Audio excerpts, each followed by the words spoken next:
Hello everyone. अभी तक हमने दृष्टि मैगजीन से पूरा नेशनल और इंटरनेशनल करंट अफेयर्स को एग्जाम ओरिएंटेड वे में कवर कर लिया है। So you can see we have covered till page number 103। This is related to economy section.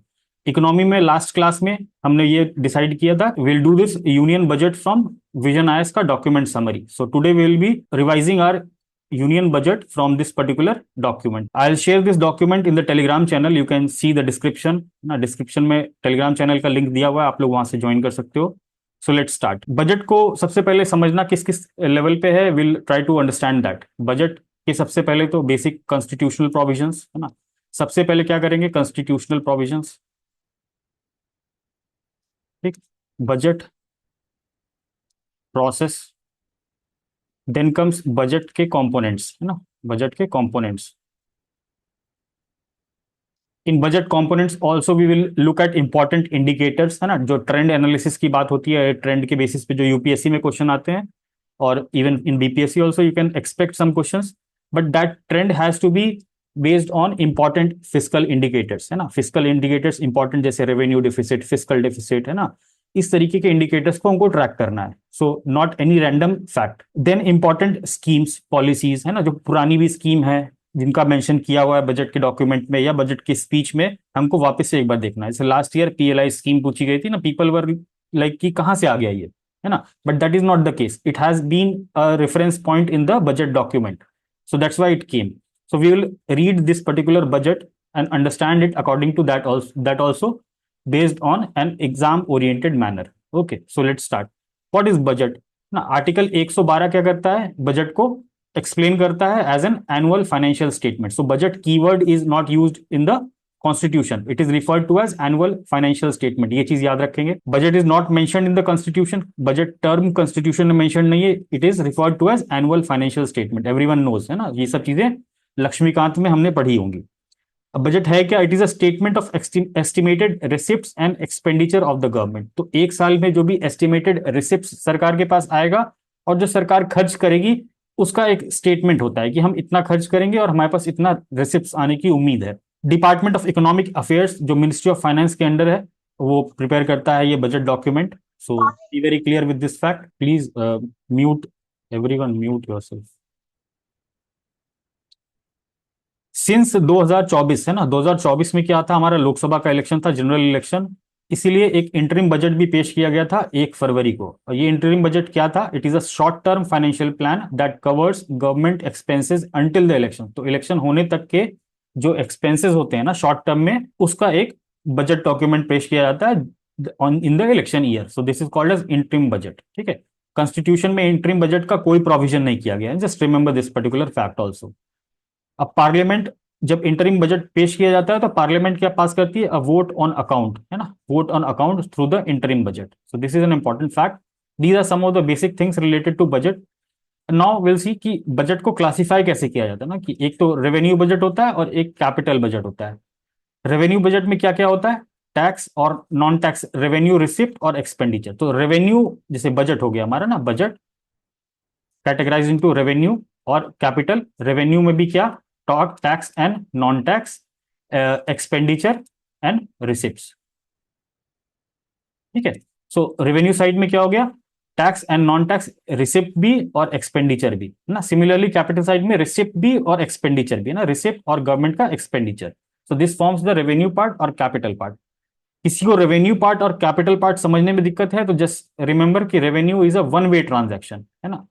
Revenue is always a one way transaction while capital is always a two way transaction है ना, दो side से transaction होगा। Capital में क्या आएगा, for example you give loan है ना, so once you give loan to someone, you are expecting some amount of interest, so this is a two way interaction of money. So capital ना, capital budget में या capital जहां भी आप पढ़ोगे आगे है ना in the economy part, so that means a two way transaction. Revenue means tax है ना, टैक्स आपने टैक्स पे कर दिया तो सरकार आपको वापस में कुछ पैसा तो नहीं दे रही कि आपने टैक्स पे कर दिया तो मेरी कोई लाइबिलिटी है ना, सरकार की कोई लाइबिलिटी नहीं है, वन वे ट्रांजेक्शन हुआ है। ठीक है, non non tax revenue, stamp duty आप पे करते हो ना, so that is a one way transaction. So revenue budget और कैपिटल बजट, दो तरीके से बजट को क्लासिफाई किया जाता है। और बजट के अब दो पार्ट्स क्या होते हैं, part A, part B. Budget जो प्रेजेंट किया जाता है उसके दो पार्ट होता है, पार्ट ए और पार्ट बी। पार्ट ए में क्या होता है, it is a macro economic part, है ना, where various schemes and priorities of the governments are announced and allocations are made for several sectors, ठीक है। तो मैक्रो इकोनॉमिक पार्ट होता है एक, जिसमें गवर्नमेंट स्कीम्स अनाउंस करती है, अपनी प्रायोरिटीज बताती है, अपना एलोकेशन बताती है कि हम इस पर्टिकुलर मिनिस्ट्री में इतना एलोकेट कर रहे हैं, इसमें ज्यादा कर रहे हैं, इसमें कम कर रहे हैं, क्यों कर रहे हैं ना। So these things are part of macro economy. Second part is related to finance bill, है ना, इसमें सरकार क्या करेगी, टैक्सेशन से रिलेटेड प्रपोजल्स देगी, है ना, और something related to income tax revision, indirect taxes की बात करेगी। So this is the part B of the budget. अब इस बजट डॉक्यूमेंट में जो निर्मला सीतारमन फाइनेंस मिनिस्टर हमारी है, जब वो बजट पेश करने जाती है तो वो क्या क्या डॉक्यूमेंट्स पेश करती हैं same day, these are the important documents, है ना। Apart from the finance minister's budget speech, एक तो स्पीच का डॉक्यूमेंट होता है, following documents are presented to the parliament, annual financial statement, है ना, दैट इज कॉल्ड बजट, ठीक है। आर्टिकल 112, आर्टिकल हमेशा याद रखेंगे ना, बजट के आर्टिकल्स आर वेरी इंपॉर्टेंट। तो लास्ट ईयर भी 69 में क्वेश्चन था, उसमें भी दो आर्टिकल्स ऐसे थे which are related to budget, तो हम लोग वहां पर एलिमिनेट करके then we could have attempted that question.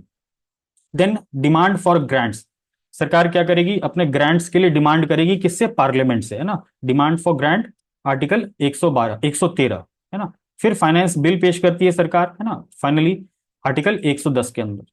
इसके साथ fiscal policy statement is mandated under FRBM act, fiscal responsibility and budget management act 2003 का एक एक्ट है, उसके अकॉर्डिंग सरकार को या जो भी गवर्नमेंट में है उसको क्या पेश करना पड़ता है, फिस्कल पॉलिसी स्टेटमेंट, है ना।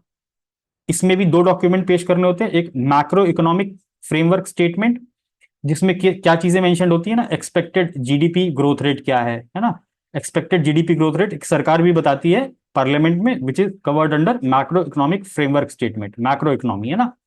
फिस्कल बैलेंस, है ना, फिस्कल बैलेंस के बारे में बताएगी कि फिस्कल डेफिसिट है कि फिस्कल सरप्लस है।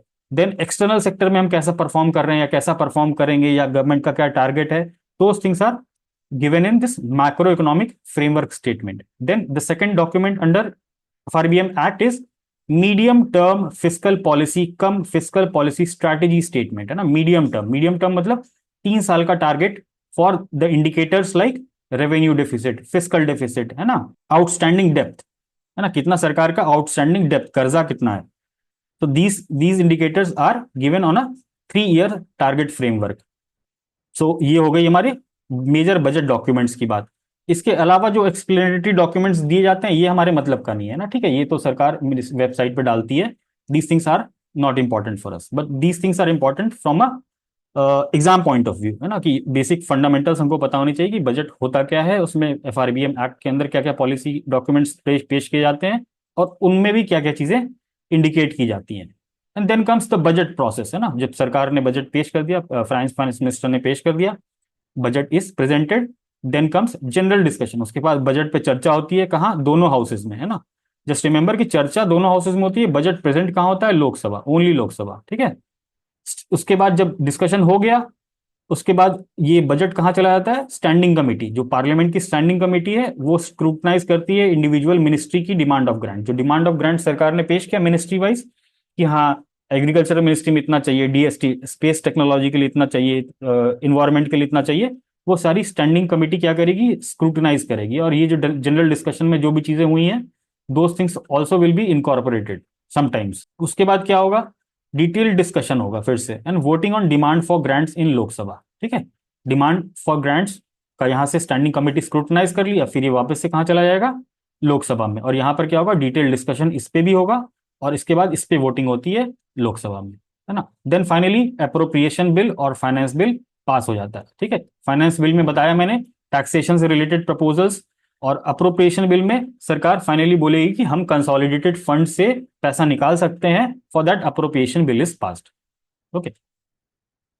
ना हिस्ट्री ऑफ बजट, है ना, हिस्ट्री ऑफ बजट ये आप लोग खुद से पढ़ लेना एक बार, है ना, कि पहले फाइनेंस मिनिस्टर कौन थे ना, बजट पहली बार कब पेश किया गया था, 1860 में, है ना। इंटरिम गवर्नमेंट में फाइनेंस मिनिस्टर कौन थे, लियाकत अली खान, हम पॉलिटी वाली बुक में पढ़ते ही हैं, है ना। पहला बजट कब पेश किया गया था, 1947-48।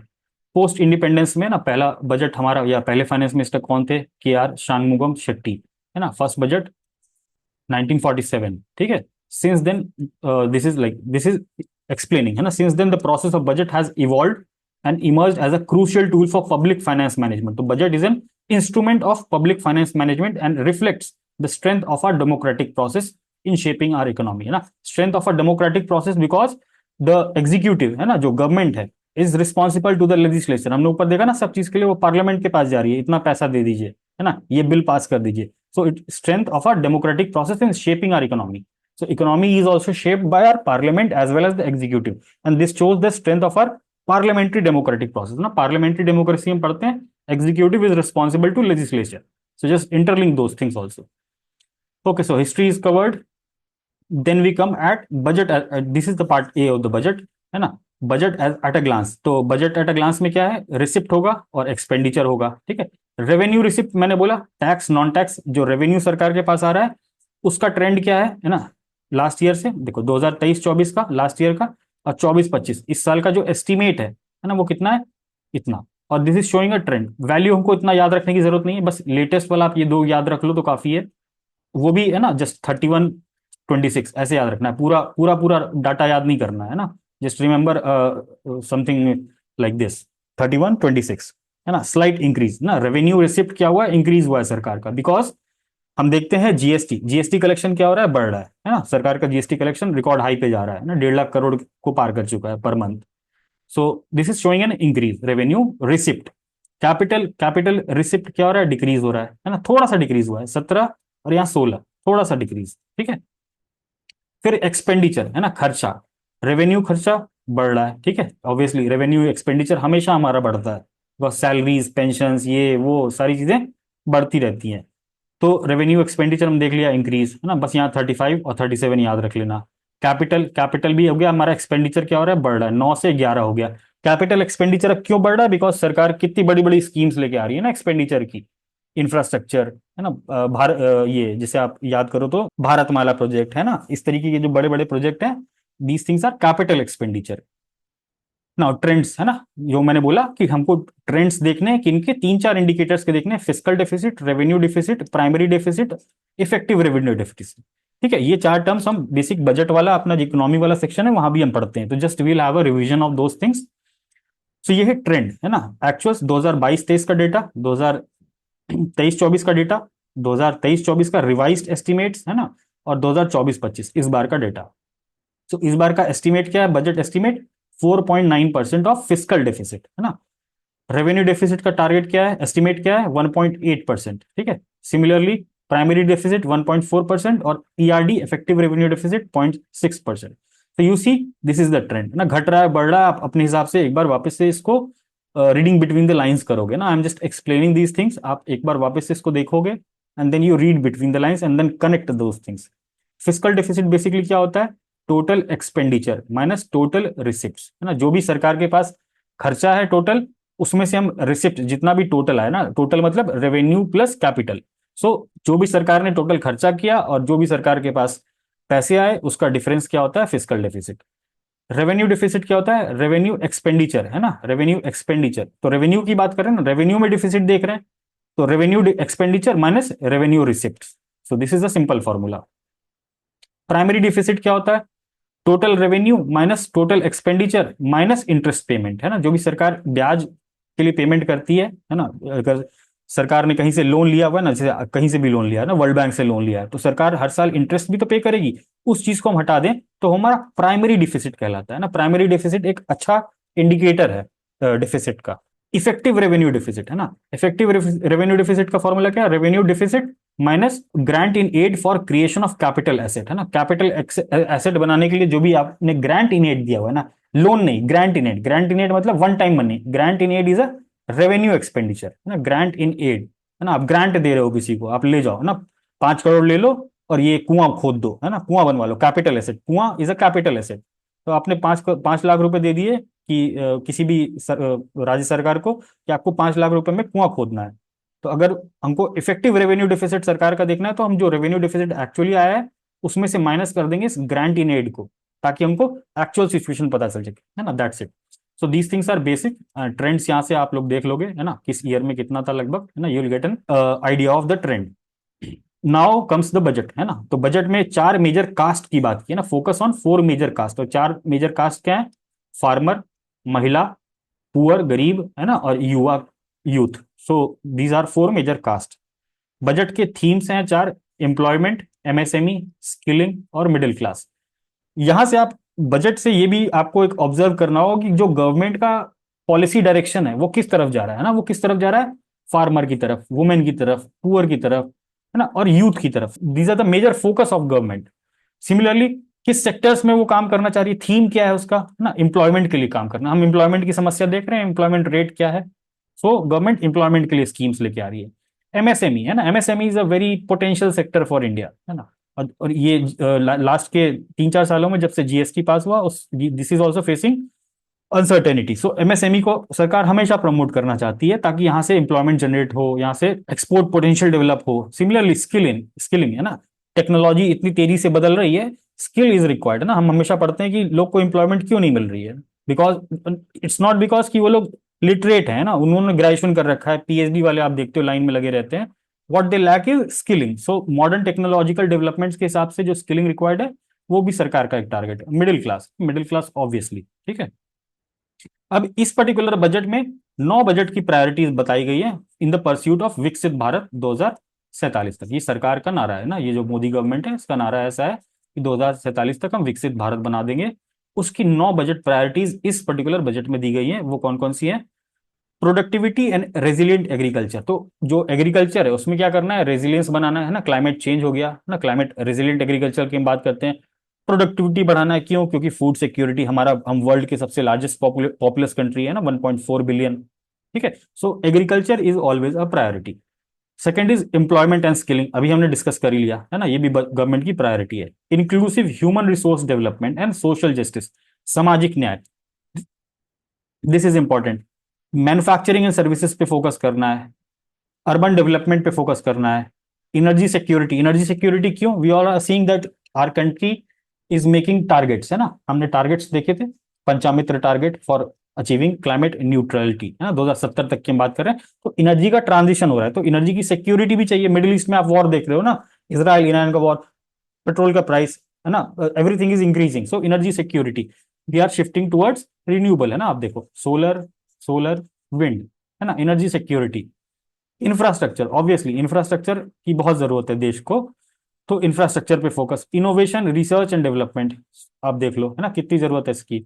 Next generation reforms. तो ये 9 बजट की प्रायोरिटीज हैं। जस्ट मेमोराइज दीज थिंग्स, है ना, इनको एक बार मेमोरी में रखेंगे एग्जाम से पहले, बिकॉज ये पूछ सकता है ना in the form of multiple statement question. Which of the following are the priorities as describe in the budget, है ना, ऐसा करके ऑप्शंस दे देगा 5-6। प्रोबेबिलिटी नहीं है but still this can be asked, na, like in previous year questions of other exams, UPSC and UPPCS and other exams, this kind of question has been asked, so just have a look. अब जो ये 9 priorities है उसमें एक एक priority पे क्या क्या बात की गई है, will see those things in detail, है ना। सबसे पहली प्रायोरिटी क्या थी? Productivity and resilience in agricultural sector. तो पहला उसमें क्या है पॉइंट? Towards agriculture research. तो एग्रीकल्चर रिसर्च के सेटअप को पूरी तरीके से रिव्यू किया जाएगा और क्लाइमेट रेजिलियंट वेराइटीज को डेवलप किया जाएगा, है ना। So this is the first thing. अब इसमें क्या बोल रहे हैं कि 109 new high yielding variety and climate resilient variety के जो सीड्स हैं will be release for cultivation by farmers. तो फार्मर्स को क्या दिया जाएगा? 109 नई तरीके की हाई यील्डिंग और climate resilient varieties of seeds, है ना, ताकि वो उनको टेस्ट कर सके, है ना। क्लाइमेट रेजिलिएंट, ड्राउट रेजिलियंस, है ना, flood resilience, salt resilience. So these are called, obviously you will read this in biotechnology में कैसे यूज करते हैं ना। सो ये high yielding variety through research, है ना, रिसर्च किया होगा सरकार की संस्थाओं ने, उनको रिलीज किया जाएगा, ठीक है। This is the first fact. Natural farming, है ना, नेचुरल फार्मिंग को प्रमोट करने के लिए सरकार क्या करेगी? 1 crore farmers across the country will be initiated into natural farming. तो सरकार क्या करेगी अगले 2 साल में, है ना, अगले 2 साल में 1 करोड़ फार्मर को नेचुरल फार्मिंग की तरह आकर्षित करेगी, नहीं इनिशिएट करेगी, उनको लाएगी नेचुरल फार्मिंग की तरफ। बिकॉज हम क्या बोलते हैं जब हम मेंस में पढ़ेंगे कि जो हमारा क्लाइमेट चेंज हो रहा है इसके कारण क्या हो रहा है, हम जो प्लानिंग करते हैं अपने एग्रीकल्चरल क्रॉप्स की उसको हम डाइवर्सिफाई करें, है ना, डाइवर्सिफाई करें, ऑर्गेनिक फार्मिंग को प्रमोट करें, है ना, पेस्टिसाइड्स का यूज कम करें। तो we are trying to shift towards natural farming. इसमें सरकार क्या करेगी? सर्टिफिकेशन के लिए सपोर्ट करेगी। अब फार्मिंग की तरफ तो आप ले आओ ना, नेचुरल फार्मिंग की तरफ ले आओ, लेकिन नेचुरल फार्मिंग क्या होता है? महंगा होता है ना, और उससे उतनी ज्यादा प्रोडक्टिविटी भी नहीं होती है। तो आपको क्या करना पड़ेगा? सरकार को मार्केट भी क्रिएट करना पड़ेगा, एक सर्टिफिकेशन भी देना पड़ेगा ना। आप कोई भी प्रोडक्ट खरीदते हो ऑर्गेनिक तो ब्रांडेड होता है ना, सर्टिफाइड रहता है। So similarly government will promote this certification also और ब्रांडिंग भी करेगी ताकि आप उसको मार्केट में भी ला सको, है ना। So this is the first thing. अब इसमें क्या बोल रहे हैं कि 109 new high yielding variety and climate resilient variety. तो पहला उसमें क्या है पॉइंट? Towards agriculture research. तो बेच भी सको मार्केट में, है ना। 1000 need based bio input resource centres will be established. So just remember this fact, 1 crore, है ना, और 10,000 bio input resource centre. Bio input resource centre मतलब कि जो बायो पेस्टिसाइड्स है ना, या इस तरीके की चीजें, those things get available to this farmers, है ना। आप लेके तो आ रहे हो नेचुरल फार्मिंग में फार्मर को, बट आपको सीड कहाँ मिल रही है ना, बायो पेस्टिसाइड्स कहाँ मिल रहे हैं, जो बायो बायो बायो इनपुट है ना, बायो इनपुट रिसोर्सेज, वो कहाँ मिल रहे हैं, है ना। उसके लिए भी 10,000 ऐसे सेंटर्स एस्टेब्लिश किया जाएगा, ताकि जो किसान है उनको अपनी जो भी रिक्वायरमेंट है वो वहां से ले सके। Then comes mission for pulses and oil seeds, है ना। सो टू अचीव आत्मनिर्भरता for oil seeds such as mustard, groundnut, sesame, है ना, soybean, sunflower, as announce in the interim budget. तो इस पे एक है ना, ऑयल सीड्स पे और पाम ऑयल पे एक नेशनल मिशन भी चल रहा है ना, national mission on oil palm, NPOP, है ना। एक बार आप लोग गूगल करके ये पढ़ेंगे ना, इंटरिम बजट में अनाउंस किया गया था ये ऑयल सीड और पाम ऑयल के लिए नेशनल मिशन। अब ये क्यों है? बिकॉज जो हमारा इंपोर्ट है, हम जो इंपोर्ट करते हैं ना, जो एडिबल ऑयल्स का इंपोर्ट करते हैं, वो सबसे ज्यादा इंपोर्ट कहाँ से करते हैं? मलेशिया और इंडोनेशिया से, palm oil. So that's why we need to reduce that particular import, और ये फ्रिक्शन भी कॉज कर रहा है आसियान के एग्रीमेंट में। Vegetable production and supply chain. तो वेजिटेबल प्रोडक्शन के लिए लार्ज स्केल क्लस्टर का एस्टेब्लिशमेंट होगा ना, will be develop close to major consumption centres. तो शहरों के आसपास बड़े बड़े क्लस्टर्स बनाए जाएंगे वेजिटेबल प्रोडक्शन की सप्लाई चेन को। क्यों? क्योंकि प्राइसेस को कंट्रोल में करना है ना, प्राइसेस वेजिटेबल्स के बहुत ज्यादा हो जाते हैं सप्लाई चेन डिस्ट्रप्शन के कारण भी। सो जो मेजर क्लस्टर्स हैं, जहां मेजर खपत होती है ना, जैसे दिल्ली एनसीआर ना, उसके आसपास बड़े बड़े क्लस्टर्स बनाए जाएंगे और सप्लाई चेन बनाया जाएगा, ताकि इनके प्राइस को भी कंट्रोल किया जा सके। Government will promote farmers producer organisation, cooperatives and startups, है ना। स्टार्टअप देखो, technology startup for vegetable supply chain. आप देखते हो सब सब चीज आपके घर डिलीवर होती है, इस चीज को और बढ़ावा दिया जाएगा by government. Collection, storage, marketing, है ना, प्रोसेस, सप्लाई चेन का प्रोसेस क्या है? कलेक्ट करोगे आप फार्मर से, स्टोरेज करोगे उसको, है ना, फिर आप मार्केटिंग करोगे अपने ब्रांड के तहत। Digital public infrastructure for agriculture, हम सब ने देखा था ना डिजिटल एग्रीकल्चर मिशन, है ना, हमने लास्ट क्लास में देखा था डिजिटल एग्रीकल्चर मिशन। वहां पर भी मैंने डिजिटल पब्लिक इंफ्रास्ट्रक्चर के बारे में बताया था। प्लीज जिन्होंने अभी भी ये नहीं देखा है, नहीं समझा है डीपीआई क्या होता है, please go and Google it. Government in participation with the state will facilitate the implementation. तो सरकार क्या करेगी? इंप्लीमेंट करेगी ये digital public infrastructure in agriculture to cover for coverage of farmers and the land in 3 years। 3 साल का target माना है सरकार ने। इसमें सरकार क्या करेगी? डीपीआई के थ्रू एग्रीकल्चर को पूरा कवर करेगी और फार्मर्स को कवर करेगी। तो हमने डिजिटल एग्रीकल्चरल मिशन में देखा था ना, फार्मर्स रजिस्ट्री, है ना, फार्मर्स रजिस्ट्री बनाने की बात की गई है ना, एग्री से। लैंड रजिस्ट्री की बात की गई है, ठीक है। तो ये पूरा डिजिटल पब्लिक इंफ्रास्ट्रक्चर बनाया जाएगा ना, डिजिटल क्रॉप सर्वे, है ना, डीपीआई के थ्रू, फार्मर एंड लैंड रजिस्ट्रीज, ठीक है। So these are related to digital public infrastructure for agriculture. Issuance of Jan Samarth based Kisan credit card will be enabled in 5 states, ना। किसान क्रेडिट कार्ड सरकार देती है for loans and all those things. Shrimp production and sports exports, है ना, तो shrimp पे है ना, एक्सपोर्ट एक्सपोर्ट पे फोकस किया जा रहा है। तो this is not important for us, but still, है ना, एक बार देख लो कि क्या है श्रिम्प मतलब। जो फिशरीज वाला सेक्टर है उसके लिए एक्सपोर्ट उसमें बढ़ानी है, तो श्रिम्प प्रोडक्शन और एक्सपोर्ट के लिए एक स्कीम लाएगी सरकार। नेशनल कोऑपरेशन की एक पॉलिसी लेके आने वाली है ना, for systematic, orderly and all round development of the cooperative sector.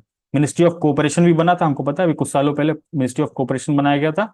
तो एक नेशनल कोऑपरेशन की पॉलिसी लाई जाएगी which will ensure all round development of the cooperative sector, because employment और ये सब चीजें जो है ना, मेजरली इन छोटे छोटे सेक्टर्स में, कोऑपरेटिव सेक्टर, एमएसएमई, इनमें आपको एम्प्लॉयमेंट की पोटेंशियल बहुत ज्यादा है, ठीक है।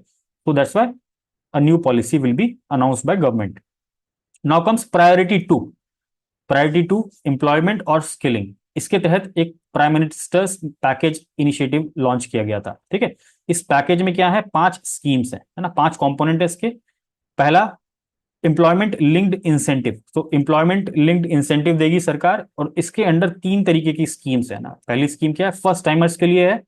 It will provide 1 month wage, एक महीने की सैलरी देगी to all person newly entering the workforce in all formal sectors, है ना। सरकार क्या करेगी? 1 महीने की सैलरी देगी जो भी नए फॉर्मल सेक्टर्स में वर्कफोर्स एंटर कर रही है ना, फॉर्मल है ना, इनफॉर्मल नहीं है, बिल्कुल नोट करके रखना इस चीज को। एलिजिबिलिटी लिमिट क्या है इसके लिए? कि सैलरी जो भी आप एम्प्लॉयमेंट में जा रहे हो वो 1 लाख रुपए पर मंथ से कम ही होना चाहिए ना, अप टू। फिर ये इंस्टॉलमेंट है ना, कैसे सरकार देगी? डायरेक्ट बेनिफिट ट्रांसफर, डीबीटी, है ना, सरकार क्रेडिट कर देगी उनके अकाउंट में, खाते में, और जो ईपीएफ में रजिस्टर्ड है। So this is not important, just ये रिमेंबर कि ये वर्कफोर्स किसके लिए, फॉर्मल सेक्टर के लिए, फर्स्ट टाइमर्स, ठीक। फिर मैन्युफैक्चरिंग में बढ़ावा देना है, ठीक है, तो job creation in manufacturing linked to the first timer employees in manufacturing sector. So ये सिर्फ फर्स्ट टाइमर्स जो मैन्युफैक्चरिंग सेक्टर में एंटर कर रहे हैं उनके लिए स्कीम है। इंसेंटिव किसको दिया जाएगा, incentive to both employee and employer for EPFO contribution. So आपका जो ईपीएफओ में कंट्रीब्यूशन होता है उसमें एम्प्लॉयर को भी इंसेंटिव मिलेगा और एम्प्लॉय को भी इंसेंटिव मिलेगा। तो एम्प्लॉयर क्या करेगा, it will try to hire more, है ना, वो ज्यादा हायरिंग करेगा, उसको सरकार की तरफ से सपोर्ट मिलेगा तो वो हायर ज्यादा करेगा, और एम्प्लॉयज को ऑब्वियसली, है ना, सपोर्ट मिलेगा, सब्सिडी मिलेगा, है ना, would be refunded by the employer. अब इसमें क्या है कि अगर ऐसा कई बार होता है ना कि जो एम्प्लॉयर है या जो कंपनी है वो बहुत ज्यादा होशियारी करती है कि इंसेंटिव ले ले सरकार से और बाद में उस जिसको एम्प्लॉय किया उसको 6 महीने में निकाल दें, है ना, इस तरीके का भी सीन होता है। सो उसके लिए क्या बोला है इसमें कि subsidy would have to be refunded by the employer, employer को वापस सब्सिडी वापस करनी पड़ेगी अगर employment for the first timers ends within 12 month of the recruitment, कि आपने रिक्रूटमेंट कर लिया और उसको आपने 9 महीने में निकाल दिया, है ना, आपको रिफंड, आपको सब्सिडी मिल गई सरकार से, आपने उनको निकाल दिया कि कौन देगा सैलरी इसको, 20,000 रुपए हर महीना, तो उस केस में आपको सब्सिडी रिफंड करनी पड़ेगी सरकार को वापस। देन कम्स थर्ड स्कीम, है ना, support for employer, again employer के लिए support, government will reimburse EPFO contributions of employer, employer ने जो कंट्रीब्यूट किया है ईपीएफओ में on the behalf of employee up to ₹3,000 per month for 2 years for all new hirees, है ना। तो ये भी एक एम्प्लॉयर को सपोर्ट है ताकि वो हायरिंग ज्यादा करे, है ना, हायरिंग करें, ट्रेनिंग भी अगर दे सकते हैं तो वो ट्रेनिंग भी दें। अभी हायरिंग क्यों नहीं होती, क्योंकि उनको स्किल्स ही नहीं मिलती। अगर वो सरकार सपोर्ट कर दे तो क्या पता वो 1 महीने स्किल डेवलपमेंट में एम्प्लॉयज के लगा दें, है ना, and then the employee becomes ready to contribute to the economy और जो पर्टिकुलर सेक्टर में है। तो एम्प्लॉयमेंट में जब देखेंगे हम लोग मेंस में तो डिस्क्रिप्टिव फॉर्म में देखेंगे। देन कम्स, है ना, ये पैकेज वाले में 3 हो गया कवर्ड, है ना। पहला वाला सेक्शन किससे कवर, किसको डील कर रहा था, एम्प्लॉयमेंट से लिंक्ड इंसेंटिव, और दूसरा क्या है, स्किल डेवलपमेंट।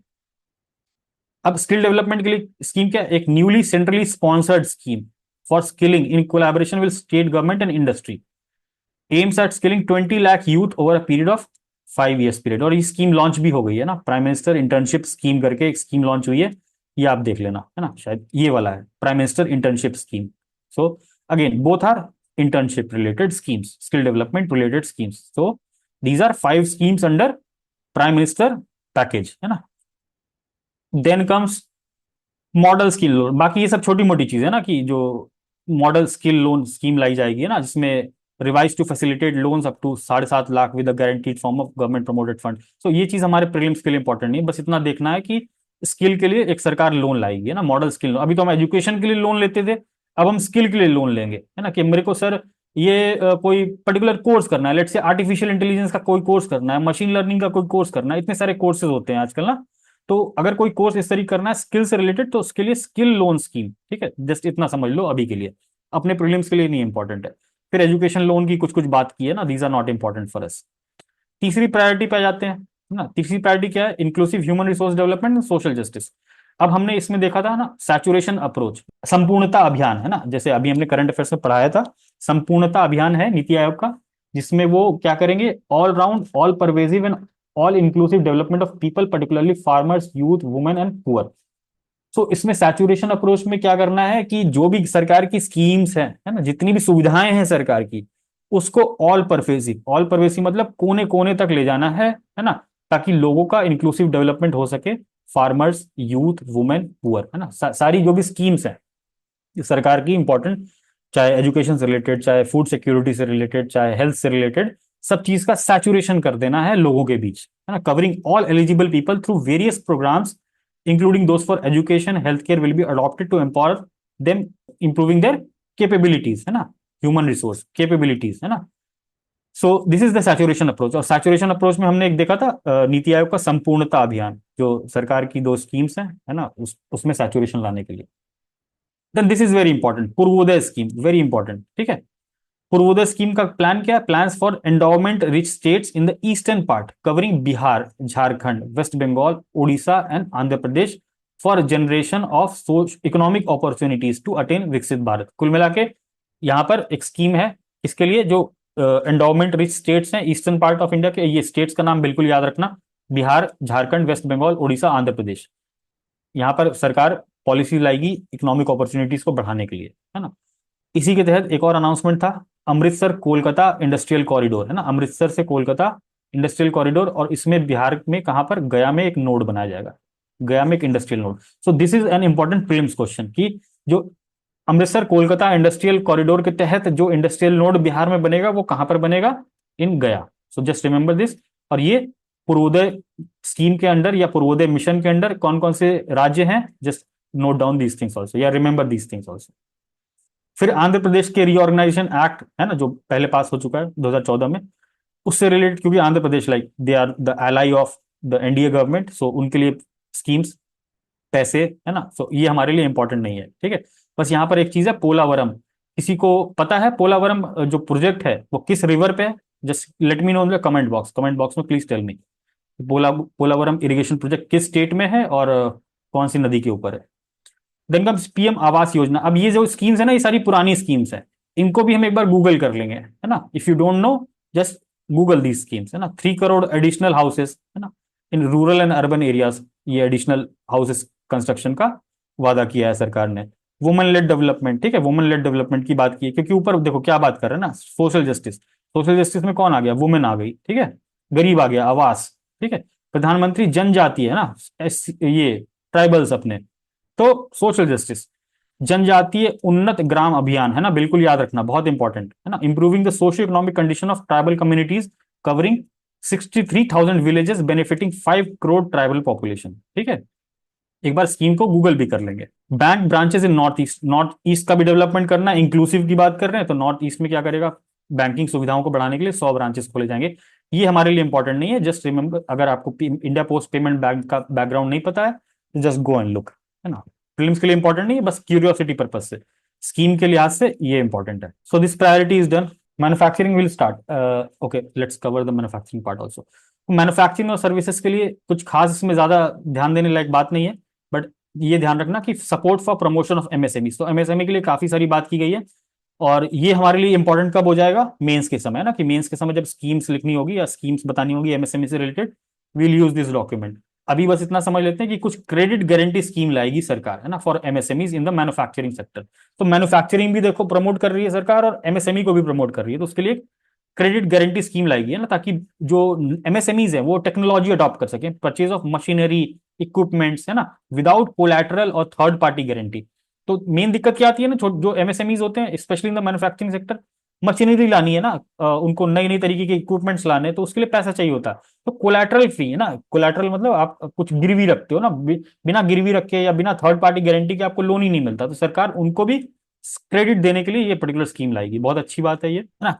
क्रेडिट मतलब कि सरकार अगर पैसा दे रही है और बैंक से कहीं से कुछ उनको पैसे मिल रहे हैं, तो उसका जो असेसमेंट होता है ना, उसको न्यू मॉडल बनाएगी। तो विल लीव दिस ना, these are very much deep. तो again credit support for MSME during stress period ना, स्ट्रेस पीरियड जैसे जीएसटी लागू हुआ, कोविड हुआ ना, उसके समय में क्रेडिट को कैसे सपोर्ट दिया जाए, स्ट्रेस पीरियड। मुद्रा लोन, है ना, हम सब जानते हैं कि सरकार की स्कीम है मुद्रा लोन, इसमें क्या किया गया, enhance to 20 lakhs from the current 10 lakhs, so this is important, है ना, कि मुद्रा लोन में जो एनहांसमेंट किया गया है लोन का 20 lakhs, है ना, 10 लाख से 20 लाख कर दिया गया under the Tarun category. Trades platform, these are not important, just remember trades platform is related to MSME. MSME unit for food irradiation, है ना, दिस इज इंपॉर्टेंट कि एमएसएमई यूनिट्स स्टार्ट की जाएंगी, किसके लिए, फूड इरेडिएशन के लिए। फूड इरेडिएशन क्या है, this is a preservation technique, है ना, through radiations you preserve the food, so this is food irradiation, ये कीवर्ड है। E commerce export hub, e commerce के लिए एक्सपोर्ट हब बनाए जाएंगे under the PPP model for MSME and traditional artisans, है ना, to sell their products at international market. So we have seen Bharat mart, है ना, Bharat mart was established in UAE, है ना, we have seen this in the current affairs. So this is e commerce export hub, है ना। Then comes measures for promotion of manufacturing and services. तो manufacturing और services को promote करने के लिए 12 industrial parks under the national industrial corridor development program will be sanctioned. This is important fact, ना, कितने industrial park, 12 industrial park under national industrial corridor development program, this is an important point. Investment ready plug and play industrial park will complete infrastructure in और near 100 cities. तो 100 cities में क्या करेंगे, industrial park कैसे बनाएंगे, plug and play. Plug and play model क्या होता है, कि सरकार सारी चीज बना के देगी, इंफ्रास्ट्रक्चर बना के देगी, ऑफिस बना के देगी, हर सुविधा, पानी, इलेक्ट्रिसिटी, सब कुछ बना के देगी। आपको क्या करना, अगर आप कोई इंडस्ट्री स्टैब्लिश करना चाहते हो, आप सिर्फ जाके वहां पर क्या करो, प्लग एंड प्ले, है ना, जैसे सॉकेट देखते हैं, प्लग एंड प्ले, सब कुछ रेडी है, आप आइए अपना काम शुरू करिए, अपना बिजनेस शुरू करिए। तो उस तरीके के investment ready, plug and play industrial park will come with complete infrastructure or in or near 100 cities. So this fact is important, 100 cities, और यहां पर 12 industrial parks under this particular program. Then these things are not important, है ना। Here is critical mineral mission, है ना, मैंने कई बार बोला है, बहुत इंपॉर्टेंट है। बेसिकली आपको क्रिटिकल मिनरल समझना है क्या, है ना। इसमें करेंगे क्या, पहले देखते हैं। To be set up for domestic production, recycling of critical minerals and overseas acquisition of critical mineral assets, है ना। सो तीन काम करना है इस मिशन के अंदर। डोमेस्टिक प्रोडक्शन को सेटअप करना है ना, कि हमारे देश में भी डोमेस्टिक प्रोडक्शन हो सके इस चीज का। रिसाइकलिंग भी करना है, जो हम इलेक्ट्रॉनिक्स प्रोडक्ट्स देखते हैं उनका भी रिसाइकलिंग, है ना, उसमें सारे ये क्रिटिकल मिनरल्स, सिलिकॉन वेफर्स हैं, जर्मेनियम है, गोल्ड है, सिल्वर है, सारे क्रिटिकल मिनरल्स हैं। तो इनका रिसाइकलिंग में कैसे करना है हमको, क्योंकि हम किस पॉलिसी पे बात करते हैं ना, हम सर्कुलर इकोनॉमी की बात कर रहे थे कल, सर्कुलर इकोनॉमी, रिसाइकिल रीयूज, है ना, ये वाली जो पॉलिसी है। तो उसमें हम क्या करेंगे, रिसाइकिल करेंगे, है ना, क्रिटिकल मिनरल्स को, उसके लिए भी हमको सेटअप करना है अपना। Just a second, okay. And overseas acquisition, है ना, जो बाहर के देशों में जो अभी सरकार या जो गवर्नमेंट है वो बाहर भी जा रही है, एंड वहां पर भी ओवरसीज एक्विजिशन कर रही है with respect to this critical minerals, specially Africa में हो गया, है ना, इन साउथ अमेरिका हो गया, और छोटे छोटे आइलैंड कंट्रीज हैं वहां पर। So critical mineral mission, please इसको भी डिटेल में पढ़ लेना ना, क्रिटिकल मिनरल क्या होता है ना, क्रिटिकल मिनरल्स का मतलब क्या है ना, critical mineral is very different, है ना। सिर्फ अब मैं बोलूँ लिथियम क्रिटिकल मिनरल है क्या, तो lithium is also critical mineral. So just have an understanding कि क्रिटिकल मिनरल है क्या, और पांच सात एग्जांपल्स देख लिए कि कौन कौन से मिनरल्स को क्रिटिकल मिनरल्स कहा जा रहा है। और ये पॉलिसी को एक बार या इस मिशन को एक बार गूगल करके डिटेल देख लिया। ऑफशोर माइनिंग ऑफ मिनरल्स, है ना, ऑफशोर, अब इसमें ऑफशोर भी माइनिंग कर रही है ना। ऑफशोर माइनिंग मतलब समझ गए ना, मतलब कोस्ट के बाहर, कॉन्टिनेंटल शेल्फ, और ये सारे कंसेप्ट पढ़े हैं, नॉटिकल माइल्स क्या होता है, एक्सक्लूसिव इकोनॉमिक जोन क्या होता है, ऑफशोर माइनिंग, है ना, मिनरल्स की offshore mining. Digital public infrastructure, again, है ना, इसके एप्लीकेशंस को बढ़ावा देगी सरकार, कहाँ कहाँ, areas of credit, e commerce, education, health, law and justice, logistics, MSME, service service delivery, urban governance. तो डीपीआई वेरी इंपॉर्टेंट, है ना। एप्लीकेशन पूछ देगा कि कौन कौन सा एप्लीकेशन है ना, सात स्टेटमेंट दे देगा, और 1 2 3 4 5 6 7 1 2 3 4, है ना, इस तरीके से ऑप्शन बना दिया जाएगा। This is very important. DPI क्या होता है, integrated technology platform for insolvency and bankruptcy code. अब आप देखो ना, last year insolvency and bankruptcy code के बारे में पूछा था, अब लोगों को लगता है ये कहाँ से आया ना, बट जो आपका बजट स्पीच है, जो मेजर कंपोनेंट ऑफ बजट है, उसमें जो भी स्कीम, पॉलिसी, पुरानी नई जो भी आ रही है ना, just Google it and have a read on those things. तो बजट को पढ़ने का तरीका ये है actually, with a changing pattern, है ना। ऐसे आपसे डायरेक्टली नहीं पूछेगा कि इस बार जो स्कीम लॉन्च की गई है, पूछ भी सकता है, बट मोस्ट प्रोबेबिलिटी क्या है कि वो थोड़ी पुरानी वाली चीजें पूछेगा, और ये जज करने की कोशिश होती है कि आपने बजट को सही से पढ़ा है कि नहीं, सही से समझा है कि नहीं। सो इंटीग्रेटेड टेक्नोलॉजी प्लेटफॉर्म लाया जाएगा ना, इसके लिए आईबीसी इकोसिस्टम के लिए, इंसॉल्वेंसी बैंक्रप्सी को, for achieving consistency, transparency, timely processing and better oversight of all stake holders, है ना। So this is particularly related to IBC. C pace, अब क्या है कि जो centre for processing accelerated corporate exit, अब ये थोड़ा सा इशू क्या है कि जो कंपनीज स्टैब्लिश हो जाती है ना, जो कंट्री में कंपनीज रजिस्टर होती हैं कॉर्पोरेट, उनका क्लोजर बहुत डिफिकल्ट है ना, बहुत सारा प्रोसीजरल इशू होता है, तो उसको कॉर्पोरेट को एग्जिट भी करना है अगर मार्केट से, तो उसके लिए स्कीम है। तो अपने प्रीलिम्स के लिए, बीपीएससी के लिए तो इतना इंपॉर्टेंट नहीं है ना। National company law tribunal, NCLT, डेप्ट रिपोर्ट, इसके एडिशनल ट्रिब्यूनल्स स्टैब्लिश किए जाएंगे ना, तो डिस्प्यूट होते हैं ना, वो डिस्प्यूट कहाँ जाते हैं, एनसीएलटी में जाते हैं, एनसीएलटी में जाते हैं, है ना, डीआरटी में जाते हैं, उसके लिए एडिशनल, है ना, और कोर्ट्स खोले जाएंगे, ऐसा समझ लो आप। Then comes priority 5, urban development, है ना। सिटीज को क्या बोल रहे हैं, ग्रोथ हब, है ना, सिटीज को ग्रोथ हब की तरह प्रमोट किया जाएगा। इधर कुछ भी खास नहीं है, ठीक है, जब आप लोग पढ़ लोगे खुद समझ में आ जाएगा।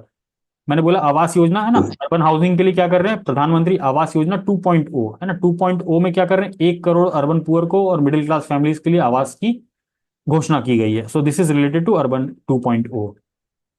देन ये सब आपको समझ में आ ही जाएगा ना, पानी का, सैनिटेशन का, स्ट्रीट मार्केट्स, है ना, एक पीएम स्वनिधि स्कीम थी 2000, शायद कोविड के समय लॉन्च हुई थी, ठीक है, फॉर स्ट्रीट वेंडर्स। सो उस स्कीम को के सक्सेस को देखते हुए अब सरकार क्या कर रही है, new scheme to support the development of 100 weekly haats और street food hubs every year for the next 5 years in selected cities. तो सरकार इसी स्कीम से खुश होकर, मतलब इसके सक्सेस से खुश होकर एक नई स्कीम ला रही है जिसमें डेवलप करेगी कितना, 100 वीकली हार्ट और स्ट्रीट फूड हब्स हर साल पूरे देश में, मतलब नॉट पूरे देश में बट सिलेक्टेड सिटीज में अगले 5 साल में। सो ये एक छोटी सी स्कीम है। स्टैम्प ड्यूटी है ना, इन सबसे अपना कोई लेना देना नहीं है एग्जाम का। Then comes priority 6, energy security, energy transition है ना, इसके लिए डॉक्यूमेंट, पॉलिसी डॉक्यूमेंट लेके आएगी सरकार। तो एनर्जी ट्रांजिशन का मतलब आप लोग समझो ना, मैं कई बार जब भी इन्वायरमेंट भी पढ़ाऊंगा तब भी कई बार हाईलाइट करूंगा, और जब भी मैं पढ़ाता हूँ ऐसे कीवर्ड्स को आपको बताता चलता हूँ ना। एनर्जी ट्रांजिशन मतलब हम लोग कहाँ से कहाँ शिफ्ट कर रहे हैं, नॉन रिन्यूएबल से रिन्यूएबल की तरफ, है ना। So we are shifting this transition. Surya Ghar Muft बिजली योजना बहुत बार डिस्कस कर लिया है ना, अब तो रट गया होगा आप लोगों को। पम्प्ड स्टोरेज पॉलिसी है ना फॉर इलेक्ट्रिसिटी स्टोरेज। अब जो ये सोलर से मैंने बताया था ना, ऑफ ग्रिड का मतलब क्या होता है, यहाँ पर मान लो सोलर से बिजली जनरेट हो रही है, अब जो ये आपका ग्रिड है इसमें बिजली जाएगी, इसके लिए ना फॉर इलेक्ट्रिसिटी स्टोरेज कहाँ करेंगे, smooth integration of growing share of renewable, जो ये जो ऑफ ग्रिड एनर्जी जनरेट हो रही है इसको इंटीग्रेट कर कैसे करेंगे मेन ग्रिड के लिए, इसके लिए पंप स्टोरेज पॉलिसी है ना। तो ये अपने मतलब का नहीं है, बस समझ लो कि क्या मतलब है इसका। न्यूक्लियर एनर्जी है ना, research and development of small and modular nuclear reactors. Nuclear energy is expected to form a very significant part of the energy mix. तो जो रिन्यूएबल एनर्जी है उसका न्यूक्लियर एनर्जी एक बहुत इंपॉर्टेंट पार्ट होने वाला है, और इसके लिए गवर्नमेंट क्या कर रही है, स्मॉल रिएक्टर्स है ना, छोटे छोटे रिएक्टर्स बनाएगी ताकि लोकलाइज लेवल पे एनर्जी डिस्ट्रीब्यूटेड फॉर्म में मिल सके लोगों को ना। अपने देश में न्यूक्लियर एनर्जी पावर प्लांट्स भी है ना, काकरा पार हो गया, या साउथ में भी, तमिलनाडु में भी है, और अभी भी रिसेंटली कोई एक प्लांट क्रिटिकलिटी अचीव किया था। तो वो तो बड़े प्लांट्स हो गए ना, उसका विरोध भी होता है, उसके बहुत सारे कॉन्सिक्वेंसेज भी हैं। So small small, Bharat small reactor है ना, भारत स्मॉल रिएक्टर कह रही है सरकार इसको। R&D करेंगे इसके लिए ना, न्यू टेक्नोलॉजी क्या चाहिए है ना न्यूक्लियर के लिए, वो भी डेवलप करेंगे है ना। Peaceful use of nuclear energy, जैसे लास्ट क्लास में हमने बोला था, this is for peaceful use. तो यूएई के साथ हमने पार्टनरशिप भी किया है ना, यूएई है ना, लास्ट क्लास में मैंने पढ़ाया भी था ये। दिस इज वेरी इंपॉर्टेंट है ना, किसके साथ फर्स्ट सिविल न्यूक्लियर एग्रीमेंट हुआ है with an Arab country, UAE. So UAE will help us in this thing. Then comes perform achieve trade है ना, एंड कार्बन मार्केट। तो कार्बन एमिशन से रिलेटेड है, जो इंडस्ट्री में कार्बन एमिशन होता है उसको कैसे कंट्रोल किया जाए, उसके लिए कुछ रोड मैप की बात करी है ना। सो PAT, परफॉर्म अचीव ट्रेड, ये कीवर्ड है ना, ऐसे पूछ देगा एग्जाम में, perform achieve trade is related to which of the following है ना, it is related to pollution है ना, इंडस्ट्रियल पॉल्यूशन, और लेट्स से और 3-4 ऐसे ऑप्शन कुछ भी दे दिया। सो बी वेरी क्लियर है ना, कीवर्ड्स आपको पता होने चाहिए, और these things are not important. Seventh is infrastructure. Infrastructure investment by central government, 3.4% of GDP to be provided for capital है ना, कैपिटल देख लो, सरकार कैपिटल एक्सपेंडिचर पे खर्च करेगी कितना, 3.4% of GDP. Infrastructure investment by state है ना, स्टेट के लिए क्या दिया गया है, provision of 1.5 lakh crore for long term interest free loan, सरकार देगी किसको, राज्य सरकार को। ये सारी चीजें हमारे लिए इंपॉर्टेंट नहीं है, समझने के लिए आप समझ सकते हो। प्रीलिम्स में फिर ये ना, प्रधानमंत्री ग्राम सड़क योजना फेज 4 है ना, कई बार डिस्कस कर लिया हमने जीके टुडे में भी, और even in this also economy वाले सेक्शन में दृष्टि के वी हैव डिस्कस्ड है ना। तो PMGSY देख लेंगे, किस मिनिस्ट्री के अंडर है, रूरल डेवलपमेंट के अंदर है कि और कौन से मिनिस्ट्री के अंडर है ना, just we will have a outline of basic things. फिर यहाँ सरकार ने इरिगेशन और फ्लड मिटिगेशन के लिए 11,500 करोड़ का सैंक्शन या फाइनेंशियल सपोर्ट दिया है, Kosi Mechi intra state linking and other schemes in Bihar. तो बिहार को एक जो पैकेज मिला था ना, वो कितनी का पैकेज मिला था, 11,500 करोड़ का, जो बजट में इस बार पैकेज मिला था for irrigation and flood mitigation, ठीक है, अदर स्कीम्स इन बिहार। तो कोसी मेची बिल्कुल क्लियर, मैप जाके अच्छे से देखेंगे, कोसी किसका ट्रिब्यूटरी है, मेची किसका ट्रिब्यूटरी है, इसके पर्टिकुलर फायदे क्या हैं, एक बार हम इस चीज को अच्छे से मैप में भी देख लेंगे, बिहार के कौन कौन सा डिस्ट्रिक्ट कवर हो रहा है ना, थोड़ा सा वैसे भी इंटरलिंकेज करेंगे। देन कम्स टूरिज्म है ना, टूरिज्म को प्रमोट करने के लिए comprehensive development of Vishnupad temple है ना, विष्णुपद टेम्पल कहाँ है, Gaya, Mahabodhi temple corridor and Rajgir, इन 3 जगह का नाम है। तो ये इन 3 जगह के बारे में अच्छे से हम विकीपीडिया पे देख लेंगे कि कुछ ज्योग्राफी रिलेटेड है यहाँ से, या कुछ टूरिज्म से रिलेटेड इंपॉर्टेंट चीज है, कोई हिल है या इस तरीके की कुछ रिवर है ना। विष्णुपद टेम्पल किस रिवर से पास करता है, late me know in the comment box, या इस पर्टिकुलर टेम्पल के अराउंड कौन सा रिवर है इंपॉर्टेंट। नालंदा को टूरिस्ट सेंटर की तरह बढ़ावा दिया जाएगा ना, नालंदा यूनिवर्सिटी को ग्लोरियस स्टेचर पे ना ऑलरेडी इनॉग्रेट कर दिया गया, ठीक है। तो these things are related to Bihar, है ना। तो बिहार को, क्योंकि बिहार गवर्नमेंट में आई भी थी, है ना, एनडीए गवर्नमेंट में इंक्लूड हुई थी, बिहार और आंध्रा को स्पेशल ट्रीटमेंट भी मिला। सो दिस इज लाइक, और ये क्यों मिला? क्योंकि जो स्पेशल कैटेगरी स्टेटस की डिमांड कर रहे थे ना, उसको सरकार ने निगलेक्ट कर दिया था। हमने डिस्कस भी किया था बिहार करंट अफेयर्स वाले सेक्शन में। तो सरकार या सेंट्रल गवर्नमेंट ने अभी ये पैकेज देके उनका शांत कर दिया, काइंड ऑफ थिंग, है ना। या आप स्पेशल कैटेगरी स्टेटस की डिमांड ना करो, आपको ये पैकेज मिल गया, अब आप खुश रहो इसमें। Then comes eight priority, innovation research and development. Anusandhan national research fund बनाया गया है ना, वेरी इंपॉर्टेंट, ठीक है। So just remember this name, for basic research and prototype development to be operationalise. ये हो गया है ना, ये ऑलरेडी हो गया, लास्ट मंथ हुआ है, ठीक।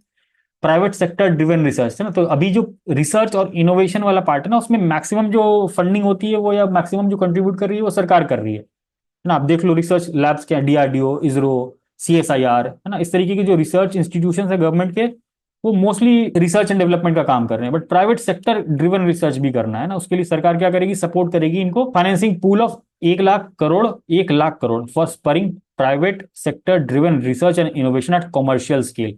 अब आप देखो, अगर आप यूएसए को कंपेयर करो, देख लो एलॉन मस्क को देखो, प्राइवेट सेक्टर रिसर्च क्या क्या वो कारनामे कर रहा है। इंडिया में देख लो आप, एक ओला भी सही से नहीं चल पा रही है, एक ओला जैसी कंपनी, ठीक है। So this is like private sector driven research. Space economy, हमने हर बार बात की है कि स्पेस इकोनॉमी सरकार बढ़ावा दे रही है, प्राइवेट सेक्टर का पार्टिसिपेशन बढ़ा रही है स्पेस में।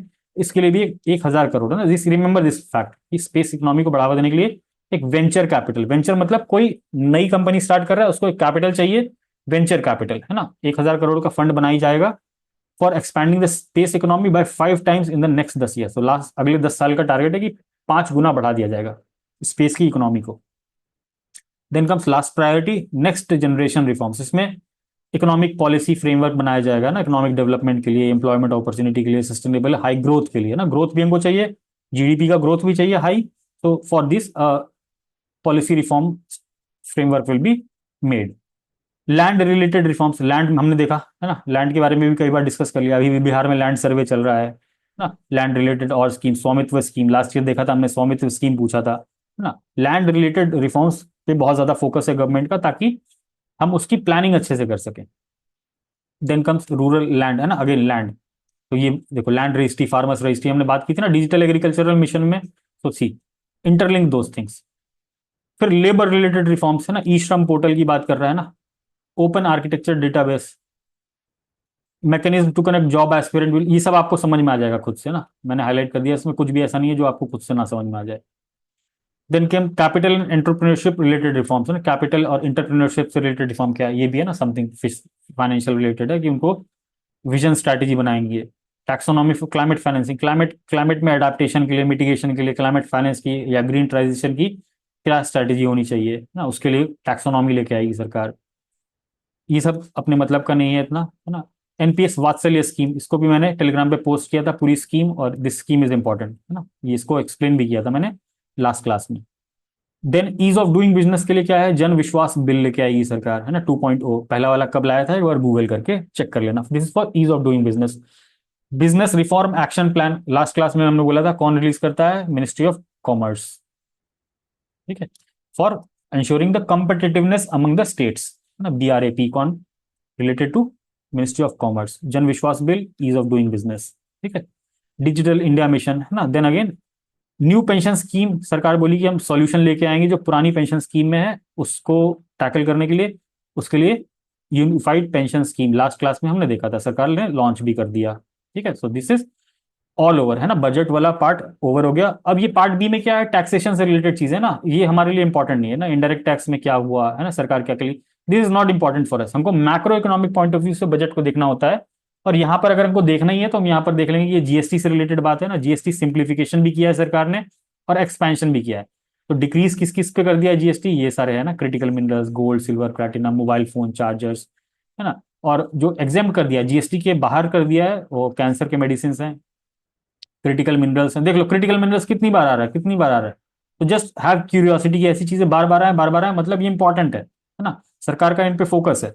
सोलर सेल्स, है ना, पैनल्स, कैपिटल गुड फॉर, अब सोलर सेल पैनल को सरकार बढ़ावा दे रही है तो उसको जीएसटी से बाहर करो भाई, ज्यादा दाम होगा तो लोग लगाएंगे ही नहीं। समझ रहे हो आप? थोड़ा सा वैसे इंटरलिंक करके इकोनॉमी को देखना है। डायरेक्ट टैक्सेस में फिर क्या क्या किया है ना, these things are not important for us, है ना, ये सब फाइनेंस वाले लोगों के लिए। अब यहाँ पर क्या गया है, कैपिटल गेन्स, है ना, कैपिटल गेन्स की बात की गई है ना, सिंप्लीफिकेशन रैशनलाइजेशन किया गया, short term gain on certain financial tax, these things are not important for us, ठीक है।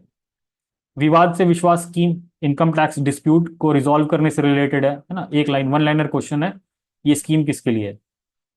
एंजल टैक्स क्या होता है ना, एंजल टैक्स क्या होता है ये भी आप देखोगे एक बार गूगल करके, इसको अबॉलिश कर दिया गया है टू प्रमोट स्टार्टअप इकोसिस्टम। जो नए स्टार्टअप्स स्टार्ट होते हैं उनको क्या कहते हैं, एंजल, है ना, तो मतलब like they are starting for the first time, तो एंजल टैक्स उन पे सरकार लगाती है, पहली बार आपकी कंपनी बनी है, आपको एक पीरियड देते हैं ना, लेट्स से 3 साल तक आपको हम टैक्स नहीं करेंगे, उसके बाद आपको टैक्स करेंगे। तो कई बार ये होता है कि कोई स्टार्टअप शुरू होती है, हर का जेस्टेशन पीरियड अलग अलग होता है, मतलब हर स्टार्टअप, कोई स्टार्टअप 5 साल में ग्रो करेगी, कोई 6 साल में ग्रो करेगी, या उतना रेवेन्यू नहीं जनरेट कर पाती, तो सरकार अगर टैक्स लगा रही है तो आप तो उसको कोक में ही मार दे रहे हो ना उनको, वो पैदा होने से पहले ही आप मार दे रहे हो टैक्सेस इन। तो this this was a big criticism, इसलिए इसको अबॉलिश कर दिया to promote startup ecosystem, so this is a good thing. Corporate tax on foreign companies, है ना, ये फैक्ट इंपॉर्टेंट है ना, प्रीमियम ऐसा फैक्ट पूछता है कई बार कि फ्रॉम 40% टू 35%, तो अभी 35% कॉर्पोरेट टैक्स देखो सरकार घटा रही है। टैक्स बेस को बढ़ावा देने के लिए security STT on futures on options increase कर दिया गया है। और ये वाला फैक्ट इंपॉर्टेंट है, एसटीटी खाली देख लेना कि सिक्योरिटी ट्रांजैक्शन टैक्स क्या होता है, जो सिक्योरिटी ट्रांजैक्शन टैक्स क्या होता है, जैसे आपने कोई सिक्योरिटी खरीदी, सिक्योरिटी मतलब क्या, बॉन्ड, लेट्स से बॉन्ड, है ना, अगर आपने कोई बॉन्ड खरीदा, है ना, अब बॉन्ड पे जो आपको रिटर्न मिल रहा है, इंटरेस्ट, या उससे जो फायदा मिल रहा है ना, इक्विटी खरीदी आपने, शेयर खरीदा, शेयर बेच दिया, है ना, फायदा होता है, तो उस पे भी टैक्स लगता है, that is called security transaction tax, तो दिस इज इंक्रीज।